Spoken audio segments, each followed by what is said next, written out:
Body में 8 sensory systems होते हैं। तो सबसे पहले हम शुरू करते हैं वेस्टिबुलर सेंसरी सिस्टम से। तो वेस्टिबुलर सेंसरी सिस्टम हमें मूवमेंट के बारे में बताता है, हमारी बॉडी मूवमेंट के बारे में बताता है कि जैसे कि अगर बच्चा बहुत ज़्यादा मूव कर रहा है, he wants to run here and there continuously jumping, तो ये सारी एक्टिविटीज में अगर वो इन्वॉल्व है तो इसका मतलब है कि ही इज वेस्टिबुलर सीकिंग, वो सीक कर रहा है, वो ले रहा है मूवमेंट को। या फिर वो बिल्कुल ही कंप्लीटली अवॉइड करता है या वो डरता है, जैसे स्विंग पे बैठने से भी वो डर रहा है, या फिर वो जंपिंग नहीं कर रहा है, वो हाइट वो जंपिंग अगर वो जंपिंग कर रहा है तो वो बहुत ज़्यादा डर रहा है, उसको बहुत पुश किया जा रहा है जंपिंग करने से।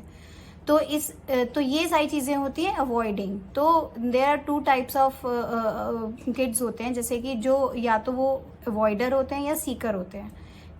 जितने भी सेंसरी सिस्टम्स होते हैं उसमें या तो अवॉइडर होंगे या सीकर होंगे, जैसे वेस्टिबुलर सीकर या वेस्टिबुलर अवॉइडर।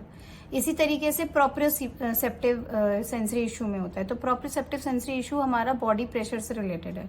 तो इसमें क्या होता है कि जैसे कि अगर बच्चा चलते चलते गिर रहा है, उसको ये नहीं पता है कि उसकी बॉडी पोजीशन क्या है विद रिस्पेक्ट टू स्पेस, उसको नहीं समझ आ रहा है कि मैं चलते चलते क्यों गिर गया हूँ, या फिर वो बच्चा इतनी ज्यादा प्रेशर लगाता है लिखने में कि उसका कॉपी का पेज फट जाता है। तो उसको ये नहीं पता है कि मुझे कहाँ पे कितना प्रेशर देना है। तो जंपिंग करते समय भी जब जिन बच्चों को जंपिंग नहीं आती है और पेरेंट्स को बहुत इश्यूज होते हैं कि मैम हमारे बच्चे को जंपिंग नहीं आ रही, मैं कैसे सिखाऊं, तो वो इसलिए वो जंप नहीं कर पाते, उनको ये नहीं पता है कि मुझे कितना प्रेशर देना है जंपिंग करते वक्त, फ्लोर पे कितना प्रेशर देना है।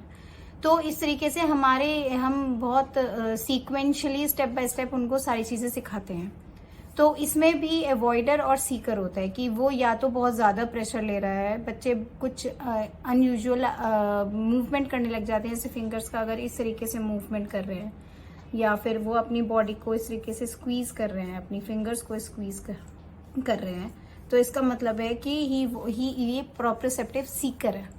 या कोई बच्चा अगर प्रेशर लेने से डरता है, वो अवॉइड कर रहा है उन चीज़ों को, वो बॉल प्रेशर है, या फिर अगर वो ब्लैंकेट से उसको ब्लैंकेट उड़ा देते हैं, या फिर वो हगिंग से डरता है, तो इसका मतलब है कि वो जो है अवॉइडर है, वो नहीं लेना चाहता इन चीज़ों को।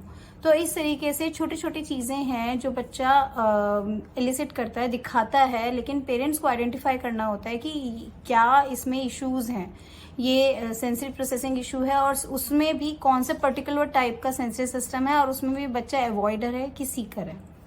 तो ये आपको एक ऑक्यूपेशनल थेरेपिस्ट बता सकता है बहुत प्रॉपर तरीके से।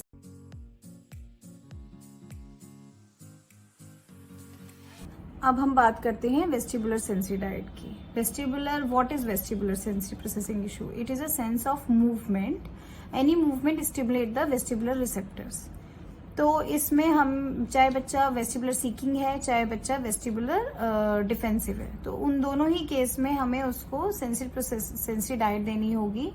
तो उस केस में हम सेंसरी डाइट में हम क्या क्या दे सकते हैं? आप स्विंग्स दे सकते हो, जंपिंग कर सकता है बच्चा, अपस्टेयर डाउनस्टेयर सबसे बेस्ट एक्टिविटी है, डांस है, योगा है, जंपिंग अगर बच्चे को आती है तो आप जंपिंग जैक्स करा सकते हो, क्लाइंबिंग करा सकते हो, स्लाइडिंग, फॉरवर्ड और back, somersaults, swimming, wheelbarrow walk हो गया, तो ये एनिमल वॉक्स हो गए, तो स्विमिंग हो गया। Swimming is also a very good activity for the vestibular sensory processing issue.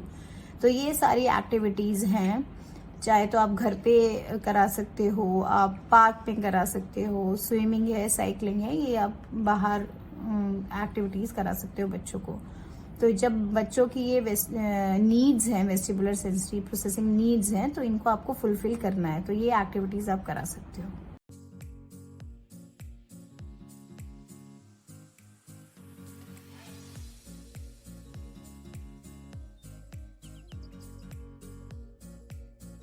Proprioceptive sensory system mainly इसको हमें सेंसेशन मिलता है फ्रॉम जॉइंट्स, मसल्स और टिश्यूज से।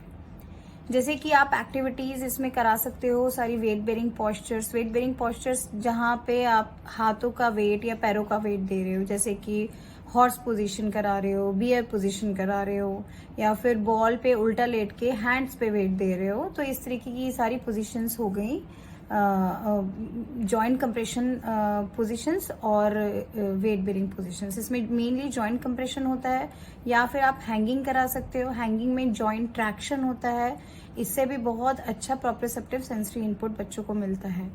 और बाकी आप जैसे कि मैंने बताया ब्लैंकेट रैपिंग और बॉल प्रेशर थेरेपी या सैंडविच थेरेपी भी करा सकते हो। इससे भी आपको बहुत अच्छा heavy sensory input, proprioceptive sensory input मिलेगा।